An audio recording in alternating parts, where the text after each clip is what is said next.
News पेपरला बातमी दिली की आम्ही लोक अदालत घेतो आहे. लोक अदालत घेताना यांच्याकडे सफिशियंट यंत्रणा नाहीये. एवढी गर्दी पब्लिक इथे आलेली आहे. प्रत्येक जण सुटी टाकून आलाय. माझ्यासारखा सिनियर सिटीजन एवढ्या उंबरीपासून मी इथे आलेलो आहे. त्यांचा काय उपयोग आहे? काहीतरी पेपरमध्ये छापतात, अलॉटमेंट करतात. लोक अदालतसाठी यांनी योग्य व्यवस्थापन करायला पाहिजे. कमीत कमी 10-15 लोकांची व्यवस्था ठेवायला पाहिजे आणि तिथे लोक अदालत करायला पाहिजे.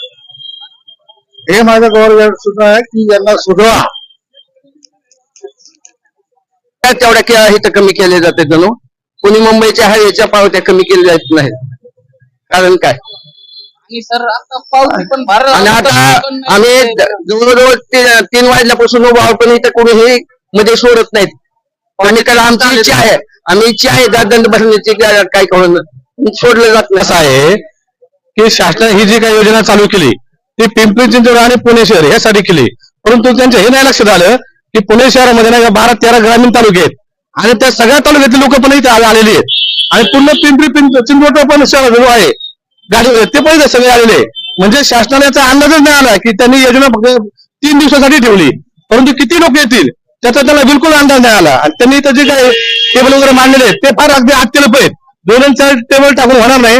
त्याच्यासाठी त्यांनी काय करायला पाहिजे होतं की जर एक दिवस पूर्ण ग्रामीण भागासाठी एक दिवसाला एक तालुका असेल, दुसऱ्या दिवसाला दुसरा तालुका असेल, त्याच्यानंतर पुणे शहर असेल, नंतर पिंपरी चिंचवड शहर, असं जर त्यांनी डिव्हिजन वाईज केलं असतं तर ही लोक वन टाइम नाही येतात, बरोबर त्या शेड्यूल प्रमाणे आली असती, सिस्टम मध्ये काम चालू असतं आणि त्यांच्यावरती पण तेवढं प्रेशर नाही येतं, सर्वांचा प्रश्न मार्गी लागला असता. मला वाटतं अशा पद्धतीने करायला पाहिजे.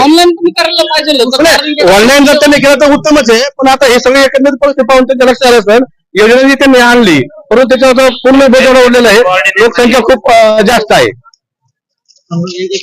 दुसरी गोष्ट अशी आहे, टुरिस्ट वाल्यांची गाडी एकच आहे, गाडी कुठेही फिरते. टुरिस्ट म्हणजे ऑल ओव्हर कुठेही फिरते. चलन तुम्ही जर केलं तर सगळ्यासाठी एकच चलन, एकच सिस्टीम केली पाहिजे. फक्त पुणे जिल्ह्यापुरते. आता आमची गाडी गेली गोव्याला, पुण्यात तुम्ही पावती भरायला आज सांगता, आता गाडी येणार कधी, भरणार कधी.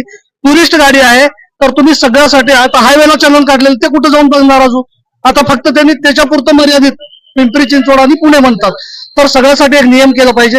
तुम्ही धनाधन चलन टाकता, पाठीमागून फोटो काढून ऑनलाईन टाकता. तुम्ही ऑनलाईन टाका ना, पेमेंट करा म्हणून ऑनलाईन टाका, आम्हाला मेसेज करा, मेल करा, आम्ही ऑनलाईन तुरंत भरूया. लोकांची एवढी हेळसांड होणार नाही. एवढे लोक यायची गरज नाही, तुमच्यापर्यंत इथं थांबायची गरज नाही. काढली गेलेली आहे. आता मी तस्मात साहेबांशी बोललो तर आता माझ्या गाडीवरती आरटीओ साहेबांनी पावती टाकली होती. तर लोक अदालत मध्ये आरटीओ प्लस जे महाराष्ट्र शासनाचे पोलीस आहेत आपले, त्यांची सर्वांची चलना माफ झाली पाहिजे असं लोक अदालतचं माझं म्हणणं होतं. पण त्यांचं म्हणणं असं आहे की इथं फक्त जे